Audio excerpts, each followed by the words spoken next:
Lepo pozdravljeni pri naši oddaji Aktualni dogodki. V mesecu oktobru je tudi misijonska nedelja, takrat posebej izpostavimo pomembnost misijonskega dela. Zato smo danes k nam povabili dva bogoslovca, Filipa Bezovnika in Žiga Krefta, ki sta oba misionarje in misijone spoznala malo od bliže. Lepo pozdravljena. Lep pozdrav. Dober dan. Filip, bi nam ti prvi predstavil, kakšna je bila tvoja izkušnja, kje si bil, kako si prišel tja in kako je bilo? Ja, z veseljem. Se pravi, moja misijonska izkušnja letos je bila omogočena prek programa POTA. To je en program, ki omogoča misijonsko izkušnjo mladim, da lahko preživijo del poletja pri kakšnem slovenskem misionarju. In prek tega programa sem se jaz udeležil, oziroma jaz sem šel na Madagaskar. Se pravi, tam letos je prek tega programa sta šla na Madagaskar dve skupini. Ena je bila skupina, ki je pripravljala oratorije, druga pa bolj tehnično-zdravstvene narave. Žiga, kaj bi nam pa ti predstavil tvoje izkušnje?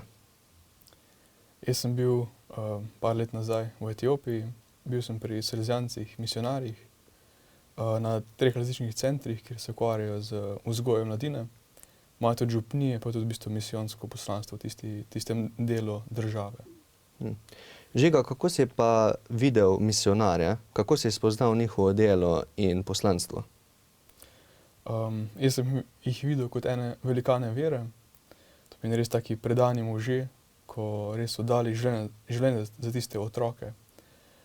Tam v bistvu, naprimer, misionarji en center skrbijo za otroke z ulice, to pomeni ene fante, ko ne bi imeli prihodnosti, perspektive, in pomagajo preko vzgoje, da v bistvu se neki za en poklic izučijo, pa potem tudi v bistvu, da imajo eno možnost enega normalnega življenja, družine, in res ene take, tako da bi bili očetje teh otrok, ne. Ena taka predanost, pa tudi v bistvu ljubezen. Res do konca grejo za te ljudi. Filip, kakšne izkušnje si imel pa ti za misionarje? Kako si jih videl? Ja, jaz sem jih videl kot res zelo srčne ljudi, no. Tam so res namenoma oznanjati to veselo novico, evangelij, hkrati pa za ljudi. Tam res služijo ljudem, no, pomagajo njim tudi, ker poleg oznanjanja tudi pride socialno delo. In res delajo ti slovenski misionarji velike dela tudi na tem področju. Filip, ali si na Madagaskarju srečal ali videl tudi kakšne slovenske misionarje? Ja, mi smo v osnovi že šli k slovenskem misionarju. Mi smo preživeli 3 tedne pri Janezu Kermelju, ki vodi misijo Nampitafa trenutno. Smo pa na poti do njega še preživeli nekaj časa pri misionarju Pedru Opeki. Na poti smo še pa bežno srečali tudi misionarja Janija Meseca, ki je bil ravno v glavnem mestu Škofije. Zdaj pa še zadnje vprašanje, ki je namenjeno obema. Kaj pa Slovenija? Ali za vaju to je misijonska dežela? Pa Filip, če bi ti prvi. Ja, gotovo je misijonska dežela. Se pravi, verjetno je vera na drugačen način prisotna v Sloveniji, kot je na Madagaskarju. Tako da. Ampak vseeno ta vera mogoče še ni na tem osebnem področju, no, kot je v krščanstvu normalno. Tako da tu je eno tako področje, ker se mi zdi, da se še da veliko narediti. Žiga, kaj pa ti? Se ti zdi Slovenija, da je misijonska dežela? Misijonska dežela je najprej moje srce.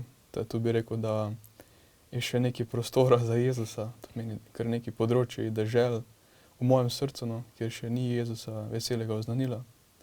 Če pogledam Slovenijo, tudi bi rekel, da je ogromno še enih dežel, enih področij, enih regij, kjer v bistvu manjka Jezusa, ne, kjer manjka evangelij, pa to, da bi res ljudje zaživeli na polno življenje, po katerem res hrepenijo. Jaz se vama obema lepo zahvaljujem, da sta bila danes z nami in sta nam predstavila vajine misijonske izkušnje. Vas pa vabim, da bi si upali postati misionarje, ki bi vabili ljudi k Kristusu na Gospodovo gostijo, kakor želi tudi papež Frančišek. Hvala, da ste bili danes z nami in se vidimo prihodnjič.